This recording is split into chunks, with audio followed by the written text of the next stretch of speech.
Okay, thank you for joining us for this press conference following the meeting of the leaders of the members of the European Council. We are joined here by the President of the Commission and the President of the European Council.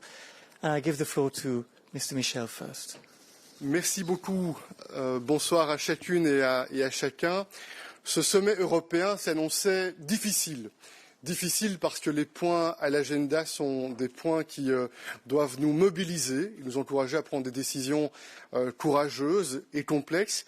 Difficile aussi parce que jusqu'il y a quelques jours, nous pensions que cette réunion pouvait avoir lieu de manière physique et on sait que lorsqu'une réunion a lieu de manière physique, il y a un certain nombre de manières de travailler que l'on peut déployer, ce qui n'est pas possible, ou plus difficile en tout cas, quand c'est une vidéoconférence. Et c'est pour ça qu'il fallait être très engagé afin de préparer de manière précise les différents sujets à l'ordre du jour.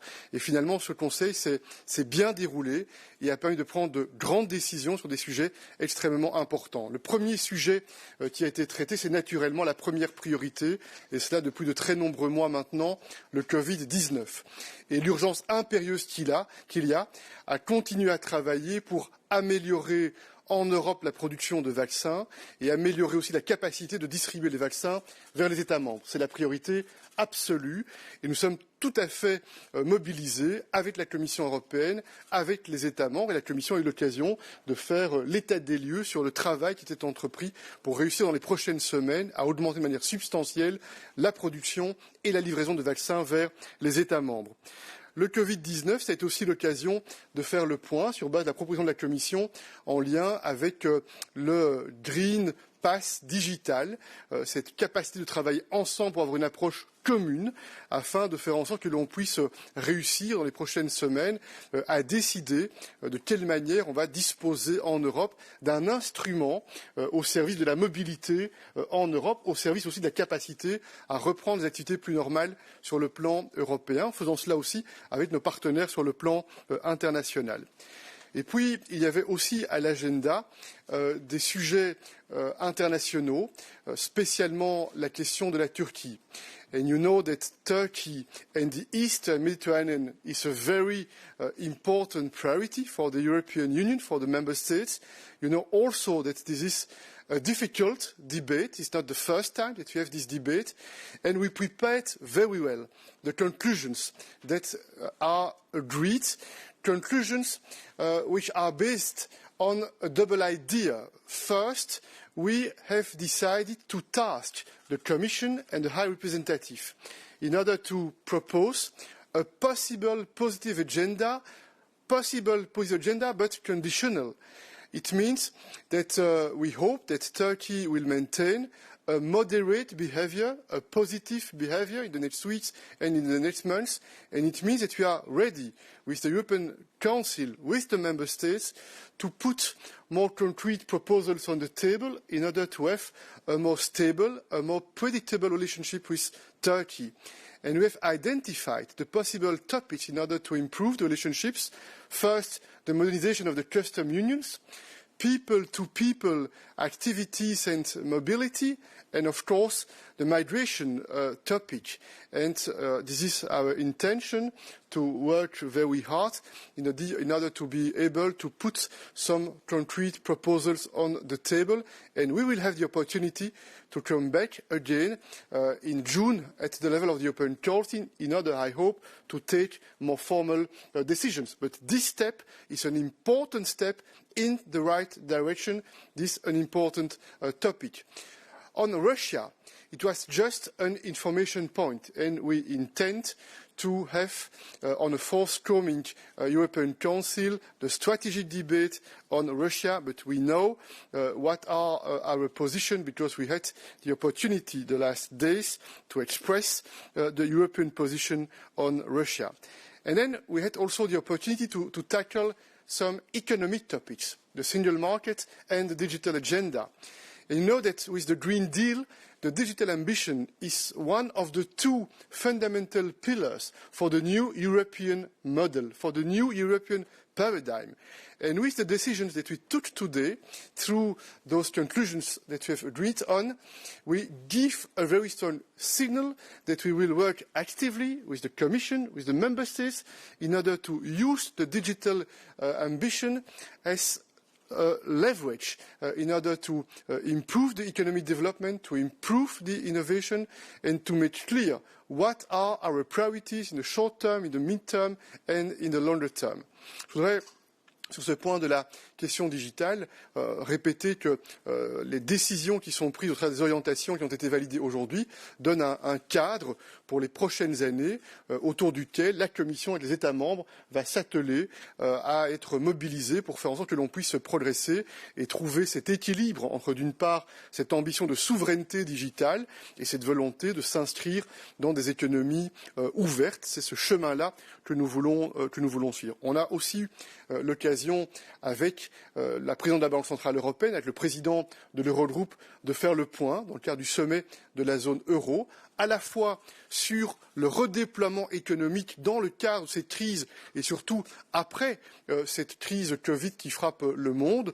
On a aussi l'occasion de débattre du rôle international de l'euro. Nous avons agréé un cadre qui va nous permettre aux États membres, à la Commission et au ministre des Finances de travailler dans les prochaines semaines sur les 4 piliers, vous le verrez dans les conclusions, qui fondent ce cadre pour un rôle international de l'euro. Et enfin, last but not least, we had the opportunity tonight to have an exceptional Euro Summit, because for the first time in 11 years we welcomed the President of the United States.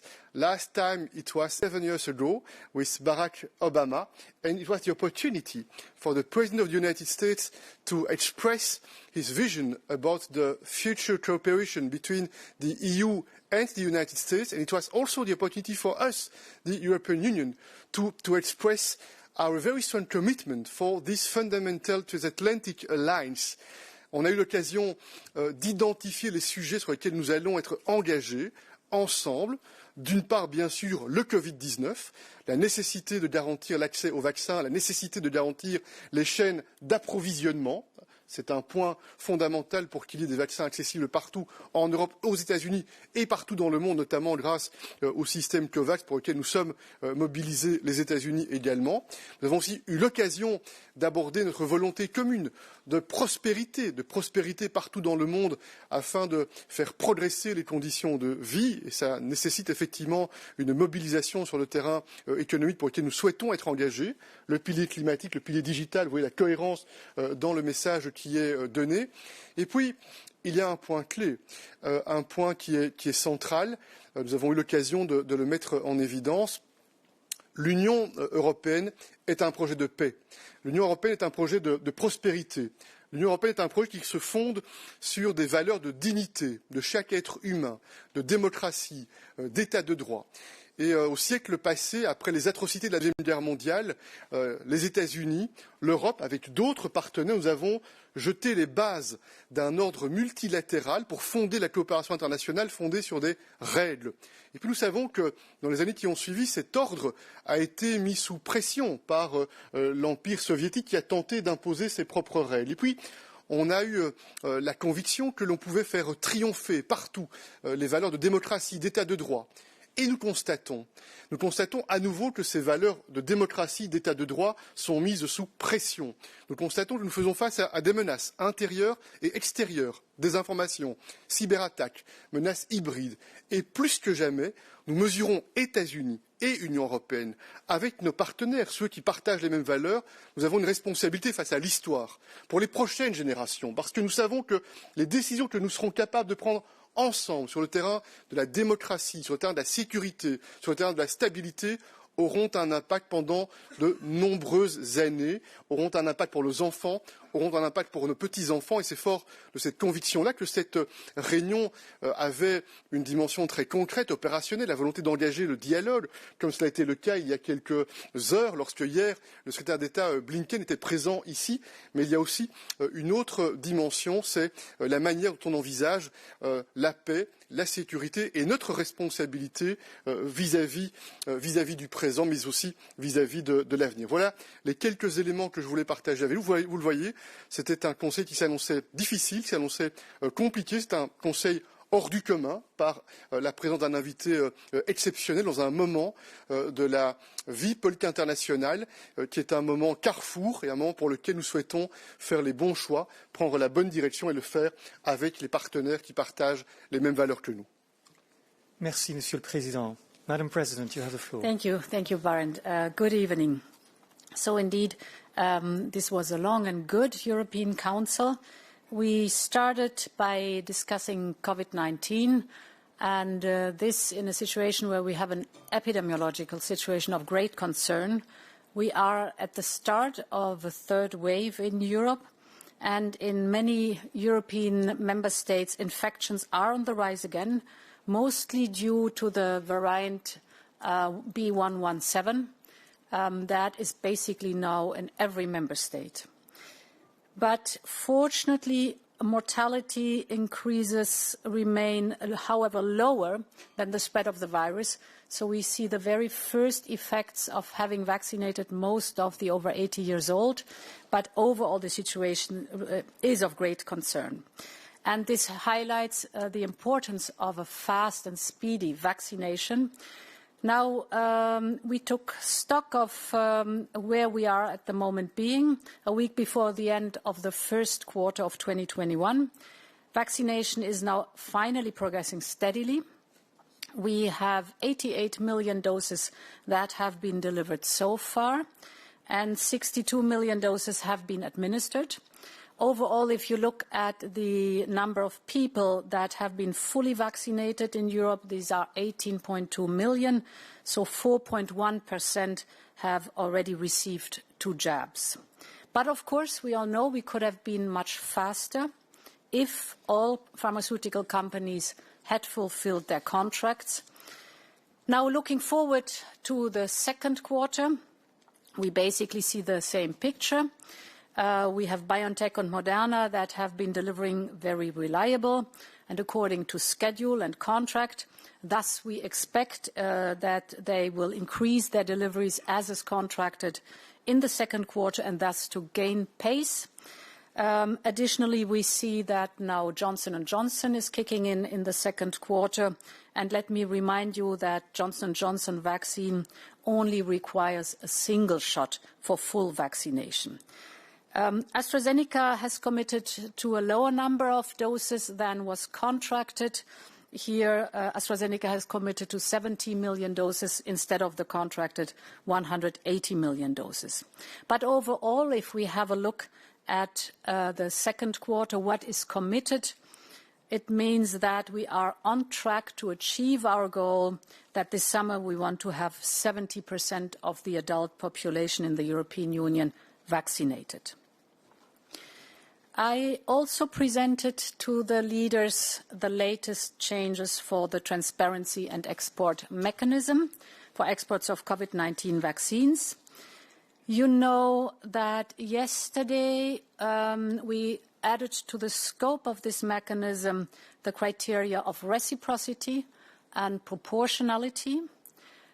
Just to be very clear, we want to make sure that Europe gets its fair share of vaccines, because we must be able to explain to our citizens that if companies export their vaccines to the whole world, it is because they are fully honouring their commitments and it does not risk security of supply in the European Union.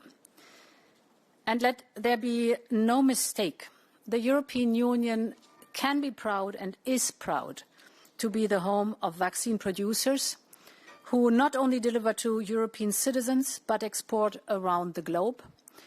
Also, the European Union is and will forever be a fervent supporter of global cooperation. our track record speaks for itself, and it was good to create this transparency. Since the start of the mechanism on the 1st of February, more than 380 export requests to 33 different countries have been granted, and only one has been stopped. And the figures are even more impressive if you calculate the amount of doses between 1st of December and today that have been exported. Overall, up to date, the total number of exports from the European Union has risen to 77 million doses. That shows that Europe is the region that exports the most vaccines worldwide, and we will continue exporting also through COVAX and to protect humanitarian and health workers around the world. So the bottom line is we invite others to match our openness. The fight against the pandemic, of course, was also one of the topics addressed with President Biden. Tonight, we were indeed glad for this exchange of views. The European Union and the United States are both major producers of vaccines, and we agreed that we have a strong interest in working together to keep global supply chains functioning and to prepare already for the next challenges to come in this pandemic, in an area of pandemics. The United States is an important and valued partner to the European Union, and we want to forge a new EU-US global agenda to meet the challenges, but also to seize the opportunities of our times. And indeed, this comes on top of the excellent discussions I had with Secretary of State Antony Blinken just yesterday. The European Union and the United States must develop together true solutions, set ambitious objectives, and then work together to achieve them. It was interesting to see the agenda, the topics that have been presented by President Biden. Of course, first of all, how to get COVID-19 under control. But indeed, his second major topic was fighting climate change and to drive an inclusive economic growth that is clean and sustainable. His third topic was to lead the economic recovery to a jobs-rich recovery. We share this common ambition. And how to boost innovation on cutting-edge technologies. And finally, indeed, that we stand united as democracies, defending human rights and defending human dignity. Finally, a few remarks on Turkey, the discussion on Turkey we had. As you know, President Michel and me, we spoke to President Erdogan last Friday.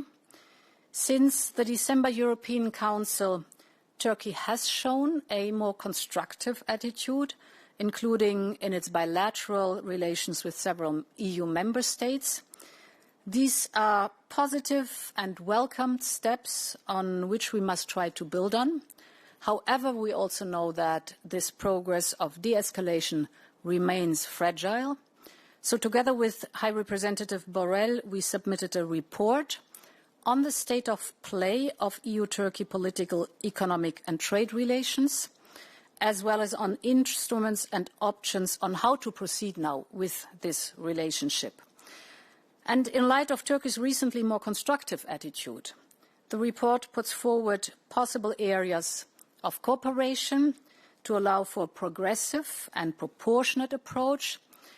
We have decided in the European Council to go for a two-step approach.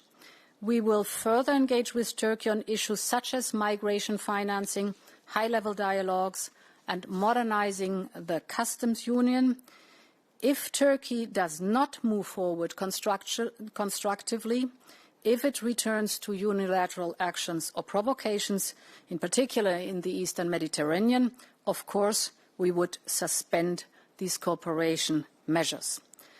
And finally, the Commission got invited by Council to present a proposal to the Council for the continuation of the financing for Syrian refugees, as well as in Turkey, as in Jordan and Lebanon and other parts of the region.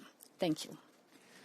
Thank you, Madam President. Before turning to the Q&A, I would just like to point out that we've just released the statement of the members of the European Council, so I invite you kindly to check that on our website on all foreign matters and on COVID and all the other topics that were addressed during this meeting.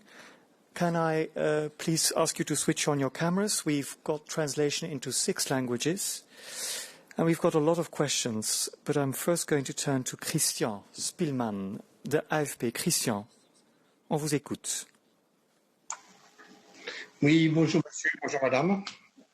Écoutez, j'ai une question sur la Turquie. Vous avez dit que vous avez parlé avec le président Erdogan vendredi, et le dimanche, la Turquie a annoncé qu'elle sortait de la Convention d'Istanbul, ce qui a été un petit peu considéré comme un camouflet. Alors, ma question est très simple.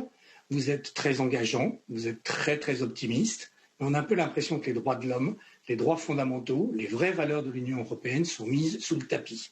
Donc ma question est simple, est-ce qu'en juin, M. Erdogan doit revenir dans la Convention d'Istanbul? Est-ce que M. Erdogan doit libérer les prisonniers d'opinion? Est-ce que M. Erdogan doit renoncer à interdire le deuxième parti d'opposition, le HDP, qui est pro-kurde? En fait, est-ce que M. Erdogan doit respecter les valeurs de l'Union européenne? Est-ce que M. Erdogan doit accepter ce qu'il dénonce aujourd'hui comme étant des ingérences insupportables de l'Union européenne dans les affaires intérieures de son pays? Merci. Vous aurez l'occasion de prendre connaissance des conclusions et vous verrez que le message que nous adressons est un message qui est clair. D'une part, effectivement, il y a le souhait de pouvoir progresser en identifiant un certain nombre de thèmes dans le cadre desquels nous pensons qu'il y a une coopération mutuelle qui pourrait être utile pour amener plus de stabilité, plus de sécurité, plus de prévisibilité.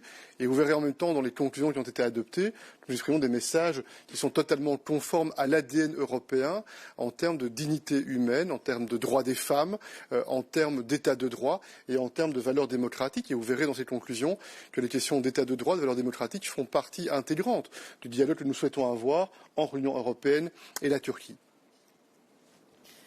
Yes, we have agreed that we have now a time to look at the attitude of Turkey in these different matters.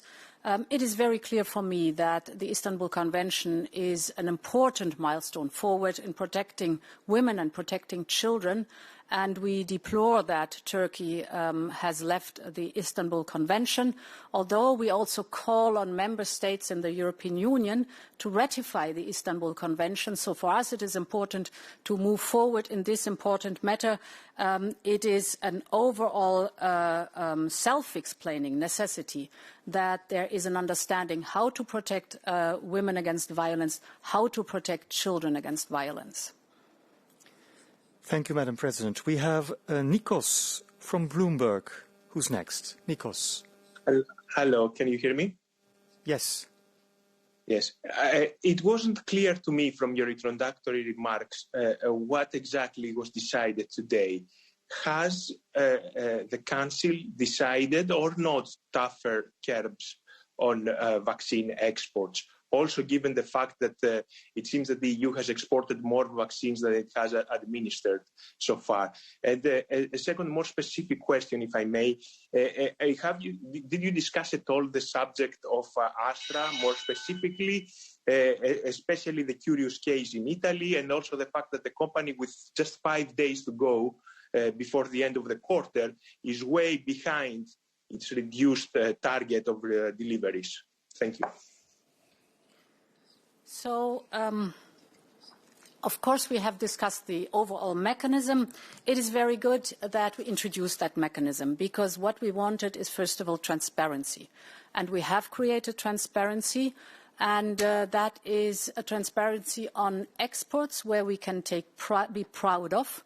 We can take pride in the fact that the European Union is one of the most open regions when it comes to vaccines and pharmaceutical products.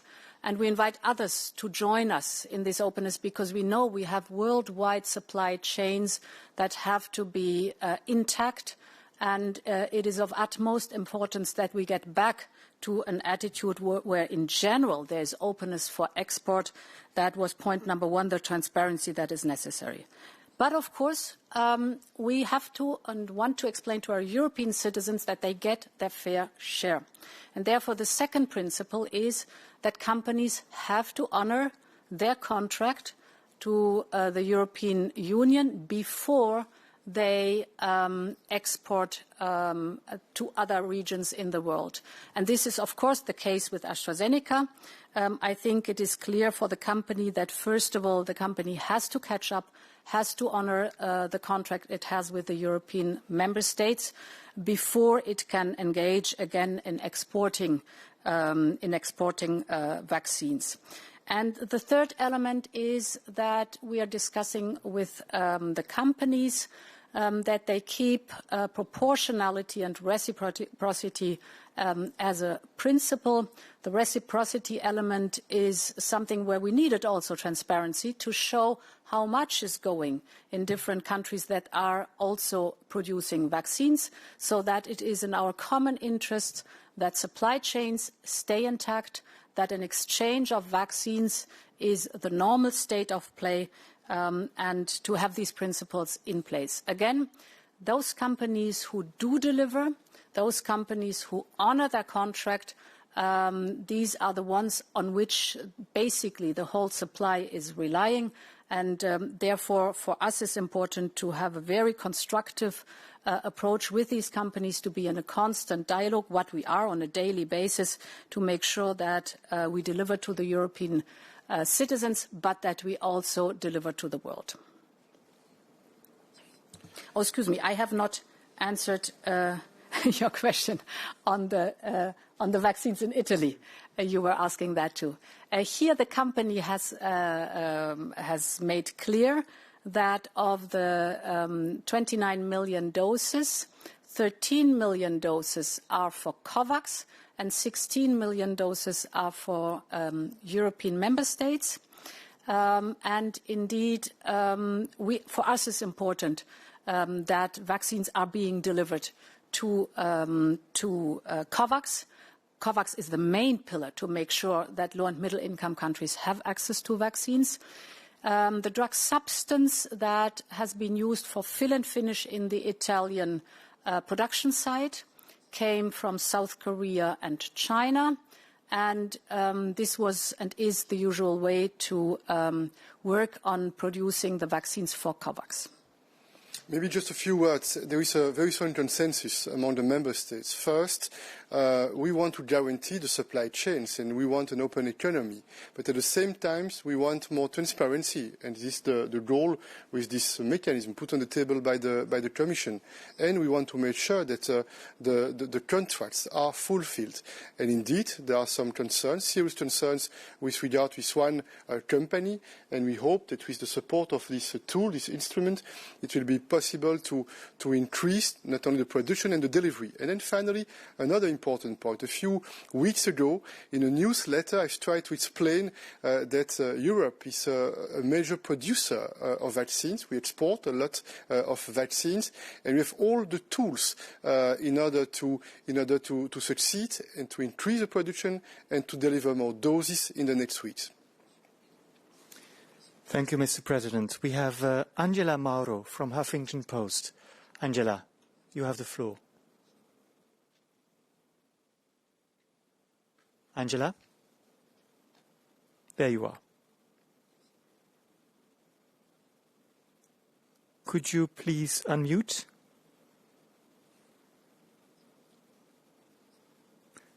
Hello? We can't hear you. We'll take another question. Maria Psara, you are next from Open TV. Maria. Hello, can you hear me? Can you see me maybe? We can hear you and see you. Okay. Please go. Two questions on Turkey, if I may. You mentioned migration, modernizing custom union, two things that Turkey has been asking for a long time. Could you say that this is the beginning of the new era for the relationship between the EU and Turkey? And the second question, you were considering of going to Turkey. That's what you said after the teleconference with President Erdogan. Will this trip be before June? Do you know already? Thanks. Yeah, two points. First point, I can only repeat at least this decision that we took today. We have a clear framework, and we really hope it will be possible to improve the relationship with Turkey. But at the same time, I repeat that for us it's important that Turkey keep a positive behavior, a moderate behavior, and we hope that the dialogue will be fruitful. But we remain cautious and remain careful. And indeed, we are in contact with the Turkish authorities in order to pay a visit, probably in April, to Turkey. Well, what the migration topic is concerned, we think the Commission was mandated today or invited by the Council to work on that. As you know, there is the EU-Turkey statement since 2016. First of all, the return and resettlement mechanism has to be put in place again. And secondly, indeed, so far the 6 billion in this EU-Turkey statement have been contracted by now. 4 billion have been dispersed. The other projects are still ongoing. We have the financial contribution for a bridging time frame till the end of 2021. It is important, we think, to continue to engage in this field for a very simple reason. Turkey is hosting 3.6 million Syrian refugees, and there's a major contribution from the European Union to support those Syrian refugees, be it schooling for the children. 2 million children are in school during that time, have been in school during that time, be it support for example, medical appointments, but also be it investment in the infrastructure. Without any doubt, Turkey is shouldering the lion's share of the burden, but we think it is important to keep on going with the support in this humanitarian cause concerning the Syrian refugees in Turkey. And the discussion and negotiations will go on how to proceed with this EU-Turkey statement. This is one of the major topics we will certainly discuss. Thank you. We'll take a question from Politico. David Hersenhorn. David, you're next. Thanks very much, Brent. A question for each president, if I can. President Michel, I wonder if you could talk to us about your conversation with President Biden, and specifically if he'd made any offer to send vaccines at some point to the EU, perhaps even to Austria, to help you out in various ways. And for President von der Leyen, on the export control mechanism, I wonder how you would react to folks who say, as this pandemic era leads to a boom in the vaccine industry, will this discourage companies from setting up in the EU because they see these sorts of bureaucratic restrictions? And also, given the numbers you presented, should your friend Boris Johnson also come forward with his numbers of exports of vaccines around the world? Thank you both. In fact, I would like to repeat again that Europe exports a lot of doses everywhere in the world, and the top priority is to increase the production of vaccines. And indeed, we are convinced that it's important to have a very strong cooperation with the United States when it comes to the situation of the supply chain. So that's why the Commission, and especially Thierry Breton and the task force, they are in touch with the American administration in order to guarantee the supply chains and the certainty for us in Europe that we are able in the next weeks and months to produce more doses. And we cooperate also with the United States and with other countries in the world when it comes to the COVAX facility. You know that we played a very important role, the European Union, in order to launch this initiative, because with Joe Biden, and we repeated this conviction, we will not be safe until everyone is safe, and that's why it's key to cooperate, it's key to progress, it's key to vaccinate and to speed up the vaccinations campaign. So on your question, I think that it was good to introduce the export authorization mechanism, indeed, to create transparency, because that proves that the European Union is the most open, reliably exporting region in the world. The United States have their executive order. I have no knowledge so far of UK exports. Perhaps I'm mistaken and waiting for that transparency. And the same goes for many other regions in the world. So if only the export authorization mechanism created the transparency to show how much the European region is doing when it comes to producing and exporting vaccines to the world. That's the first point, where I think it's encouraging for the companies because their achievements are being honored by that. The second point is that indeed we have a strong interest in expanding the vaccine production in the European Union to be prepared for the next years, to be prepared for variants to come, to be prepared for the time where we will, at a certain point in time, have to reboost the immunity against COVID or COVID variants in the European Union. So our interest is to intensify the cooperation with the reliable companies, the companies that have proven that they can scale up and that they honor their contracts over the next years. Also to invest in that, because we think in an era of pandemic, it's the right way to go. Thank you, Madam President.